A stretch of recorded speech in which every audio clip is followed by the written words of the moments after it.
My name's Bill Dickie. At the start of the project in 2009, I was the Managing Director of Houston Bottling and Co-Pack. Houston Bottling and Co-Pack provides bonded warehousing services to the Scotch whisky industry. Essentially, they do two principal functions. One is co-packing, where the big guys, there are about 5 or 6 dominant businesses in the Scotch whisky industry, and they produce mass-produced products, highly automated lines. Then a small, very small proportion of these need to be tailored for their end markets. And what they frequently do is ship it out to a co-packer to have that done offline, and that allows them to maintain the efficiency of their automated lines. That was the principal part of Houston's business, and we decided that we needed to get some variety, another leg on the stool, if you like, because our business, through a number of customers buying each other, and we ended up doing 80% of our business with one customer. And so we decided, we already had a small bottling facility, and we decided that there was probably a great opportunity there to develop the bottling a bit further. And so we decided that was what we would do. So that was a strategic decision for us, to go from essentially co-packing to co-packing plus bottling. And the project has really been focused, the FSME project has really been focused on the bottling side of the business.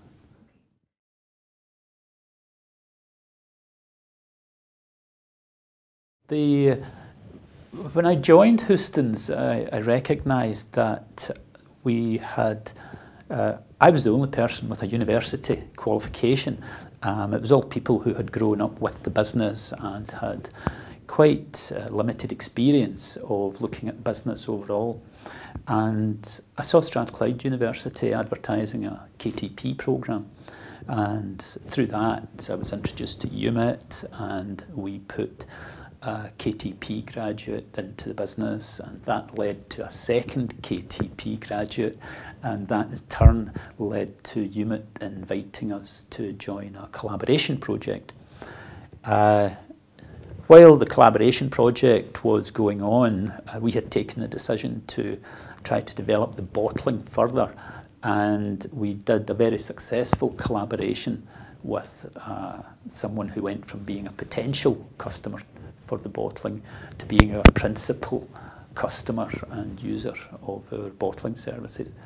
So it was a very good project for both ourselves, our customer, and I think the university were really interested to see a project being as successful as that. Well, we had seen the success through collaboration, and to have the potential or the offer to join in another larger project, which was pan-European. And to me, that just opened up more opportunities to give me ideas on how the business could develop, whether it involved becoming better at what we were already doing, or in fact expanding the range of services. Because I had said earlier, we went from being a sort of one-trick show on the co-packing to having 2 services that we were providing. And in an ideal world, we had thought that we should really have 3 principal services or 3 value streams, so that the business was much better balanced. It seemed that FSME had a lot to do with that, about capabilities, adaptability, responsiveness, how small businesses can position themselves in the marketplace. Because as a small business, you're at real risk within the environment. The environment turns bad and you get knocked about really badly, and it's difficult to cope with that. So anything that would help us to become much more resilient, I thought was going to give us a good opportunity, therefore we should join in.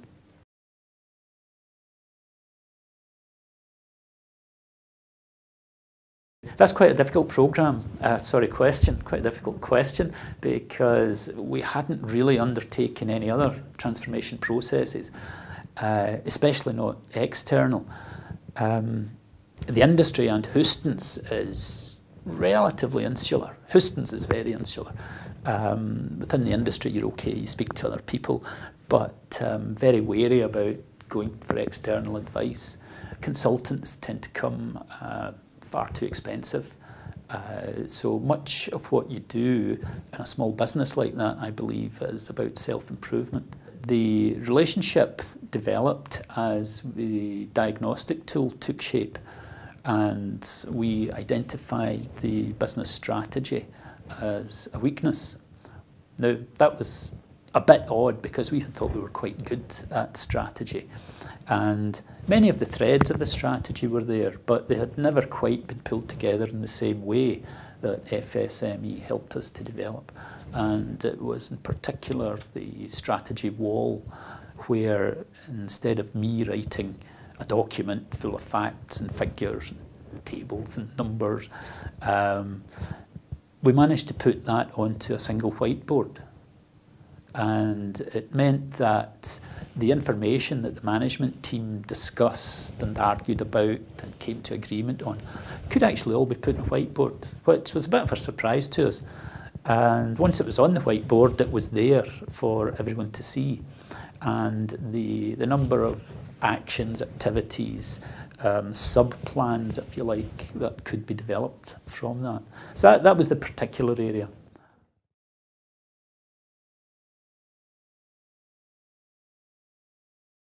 In general, it gave us a framework where all of the senior management team could sit down, albeit with external help. It was most certainly much better having an external person, who was from the university in this case, help us through that project, through that discussion, and it helped us come to conclusions of what the strategy should be, what the action plans were coming out of that. I would, most certainly, with some provisos. Initially, some of the feedback that we gave the university was that it was too academic for SMEs. I've got a very simple view of SMEs, and they're short in resource. They just don't have all that many people working for them, short in finances. It's very easy for them to become a bit bamboozled if somebody from the university drops in on them and starts using all these strange terms and expressions. And so you don't want to underestimate SMEs, but you need to try to find the level at which to communicate with them and appreciate that they don't have lots of resources. Once all that's taken into account, I would most certainly recommend following the FSME model, the framework that it provides, with, again, the proviso that it's supported by, whether it's someone from the university or a consultant or whoever. But it was much better and more effective when it was supported by someone.